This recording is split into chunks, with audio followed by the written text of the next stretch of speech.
Le milieu du travail est un espace dans lequel il est particulièrement difficile d'exprimer toute notre identité. Que la diversité soit camouflée, moquée ou encouragée, elle est toujours sujette à débat. Nous nous intéresserons au parcours d'Odile, de Sabrina et de Nasma et tenterons de trouver des solutions aux problèmes auxquels elles, comme beaucoup d'autres, ont été confrontées.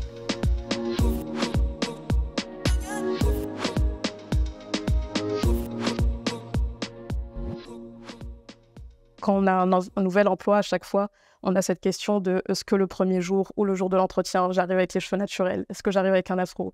Est-ce que ça va faire professionnel? Est-ce que je les plaque? Est-ce que c'est mieux si je fais mes edges ou les lumières? On a toutes ces questions qui reviennent, que ça fait beaucoup de pression pour une femme noire. Et je pense que c'est pour ça qu'on en parle aujourd'hui, parce que quand on voit comment ça se passe des fois dans les entreprises, je pense qu'ils n'ont pas justement cette conscience. C'est-à-dire qu'ils veulent de la diversité, mais c'est plus en vitrine. Puis ils n'ont pas cette réflexion derrière de se dire « Ok, comment est-ce que je peux aider cette personne à ce qu'elle se sente confortable dans l'entreprise ?» Au-delà d'être peut-être des fois la seule femme noire en général, c'était impossible. C'était vraiment, je plaquais mes cheveux, je faisais un chignon parce que ça paraissait plus lisse. C'était moins, comment dire, moins exotique, moins extravagant, moins non professionnel, tout ça. Donc, ouais. Alors moi, ça va être aussi par les cheveux, parce que moi, je ne vais pas souvent porter mes cheveux au naturel en afro comme toi. Ouais. Moi, je suis très, très souvent coiffée, très souvent les cheveux tirés. Mais moi... mais toi, c'est parce que tu aimes ça. Oui, moi, j'aime ça. Oui, voilà. Oui, mais c'est pas ça. Moi, c'est surtout parce que je suis musulmane et moi, je vais souvent porter le foulard. Ok.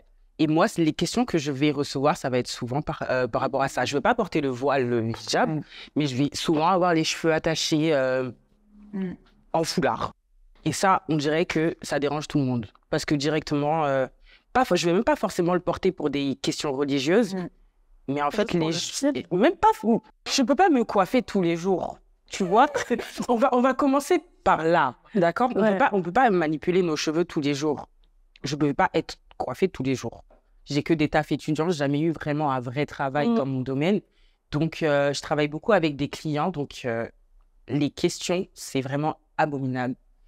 Vous êtes musulmane, c'est pour ça que vous portez le foulard? Ou bien c'est parce que vous êtes africaine que vous portez le foulard? Vous n'avez pas de cheveux en dessous? Mais ça, c'est fou que le foulard, ce soit autant une question. Oui, ça les intrigue. Parce que moi, par exemple, je ne suis pas musulmane, mais je sais que des fois, je mets, comme tu dis, des foulards quand j'ai mes vanilles ou quoi, et que je veux garder mes coiffures protectrices. Et ça les intrigue vraiment trop.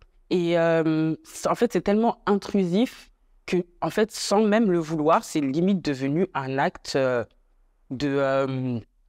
d'affirmation, oui, engagé.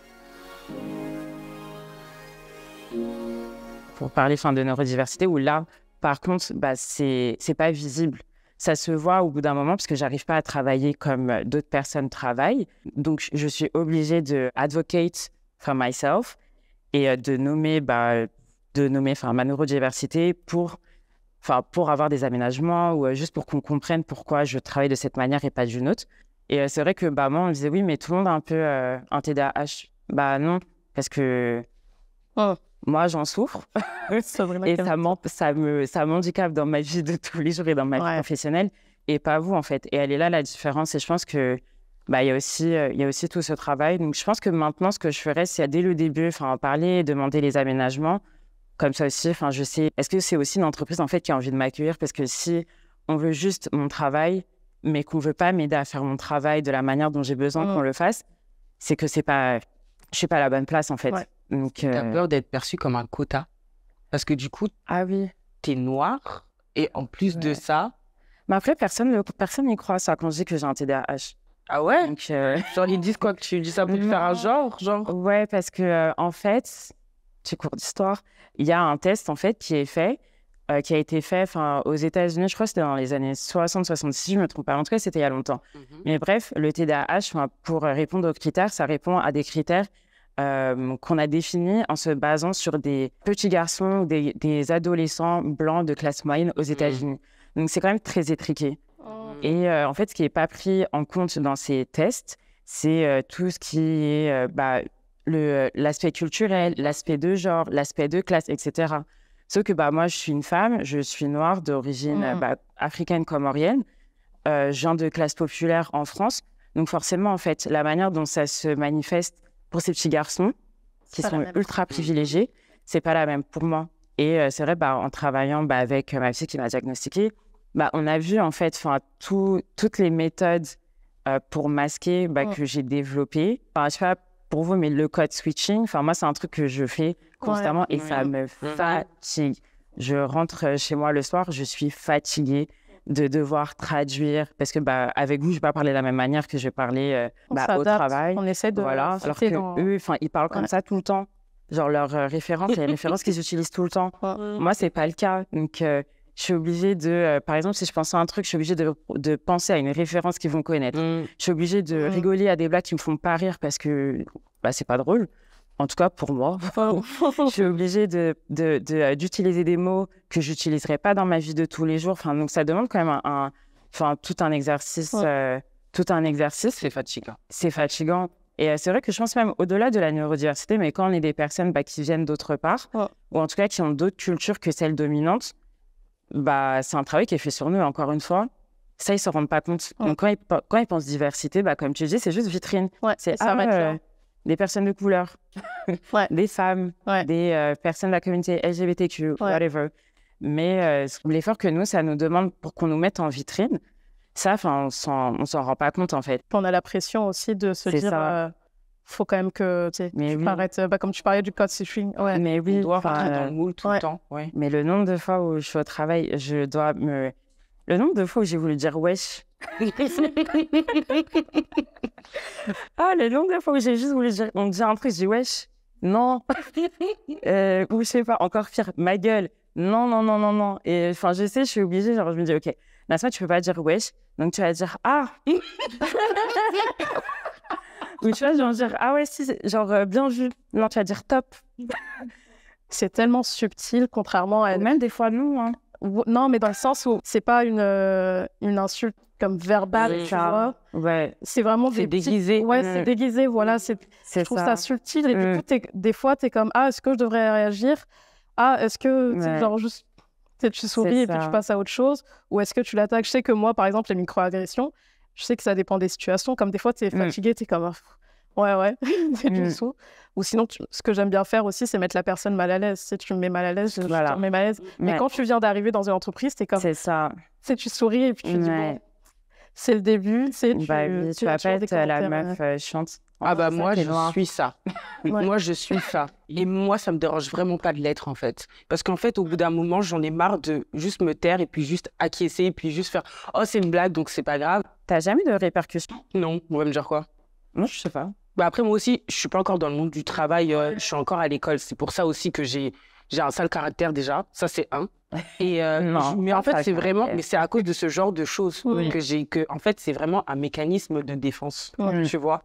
Donc maintenant, je vais prendre un exemple bête sur les foulards, comme tout à l'heure. Le Ramadan a commencé, je mets mon foulard, comme d'habitude. Je vais au travail, tranquillement.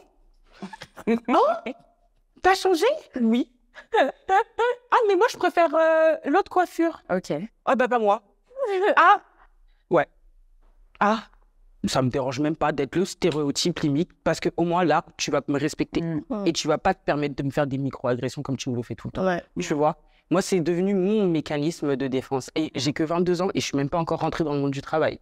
Pour de vrai. Donc, soit tu s'en vas. Voilà. Voilà. Je sais que dans mon ancienne entreprise, c'est ce qui s'est passé. J'avais vu qu'il y avait eu des intervenants pour sensibiliser les personnes de l'entreprise sur toute la communauté LGBT, toutes les personnes non-binaires, les personnes trans. Puis à ce moment-là, c'est là que je me suis posé la question aussi, pourquoi il n'y aurait pas la même chose pour les personnes racisées? Parce que je pense que ça permettrait aussi à toutes les personnes qui ne sont pas concernées de prendre conscience de l'environnement dans lequel nous on vit et qu'on a grandi, dans tous les traumas qu'on a aussi, parce que c'est vraiment des traumas pour le coup. Puis c'est ça, ouvrir les discussions et qu'ils essayent aussi de comprendre et de s'adapter à nous, parce que en grandissant, c'est toujours nous qui nous adaptons à eux et jamais l'inverse. C'est jamais eux qui vont s'adapter à nous. Pour avoir des intervenants ou autres, mais je pense que oui, comme tu dis, il y a l'aspect sanction, parce qu'en fait, il n'y a rien qui empêche les gens d'agresser ou de faire des micro-agressions. Pourquoi ils arrêteraient? Parce que dans tous les cas, ils vont être protégés. Ben oui. S'il y a une personne à jeter, ça va être toi, parce que tu as eu le culot de rapporter. Ouais. Et après, à l'inverse aussi, si vous êtes vraiment inclusif, laissez les gens être tels qu'ils sont et ne pas essayer. Je pense à des trucs tout bêtes comme la manière dont tu t'habilles ou dire oui, on veut pas, je sais pas, de foulard ou autre, à la manière dont tu veux travailler, à, je sais pas, par exemple, tu sais que la personne elle est musulmane, tu vas la laisser le jour de la l'Aïd, tu vas la laisser ne pas travailler parce que pour les autres c'est le cas. Donc, mais après, ça du moment que tu travailles de leur part et je pense que malheureusement ils n'ont pas nécessairement envie de le faire. Ouais, c'est donc, ça le truc, c'est qu'ils on va nous laisser le faire à la place gratuitement. Se retrouver dans une entreprise où personne ne te ressemble, tu vas faire changer des choses comment à toi toute seule? Mais c'est ça, mais il faut que ça vienne d'en haut. Exactement. Mais comme elle l'a dit, ils n'ont pas cette... C'est pour ça que je dis que c'est dès l'embauche, en fait, qui devrait... En fait, si tu te dis pour la diversité, engage de la diversité. Il ne va pas juste mettre une charte dans la salle de pause, on est pour la diversité. Parce qu'ils aiment bien faire ça. Hein. C'est vrai, ils aiment vraiment... Vous avez vu un truc multiculturel, il n'y avait que des personnes blanches dedans. Ouais. Mais après, j'imagine, vous avez peut-être, je sais pas. Il y en a une qui est allemande et l'autre italienne. Oui, non, mais c'était ça, en fait. Littéralement, c'était ça. Oui. Puis même les sanctions qu'on parlait tout à l'heure. Imagine, il arrive quelque chose, les sanctions, ça va être quoi? Est-ce que vraiment ça va changer la chose? Est-ce que la personne, elle va arrêter vraiment? Est-ce qu'elle aura vraiment compris quel problème elle a posé à cette personne? Se mettre à te détester. Voilà. Après, peut-être aussi... je pose ça là, mais peut-être qu'en fait... parce que les entreprises, elles n'ont aucun intérêt à le faire. Il faut être réaliste. Donc peut-être que ça devrait aussi venir de plus haut.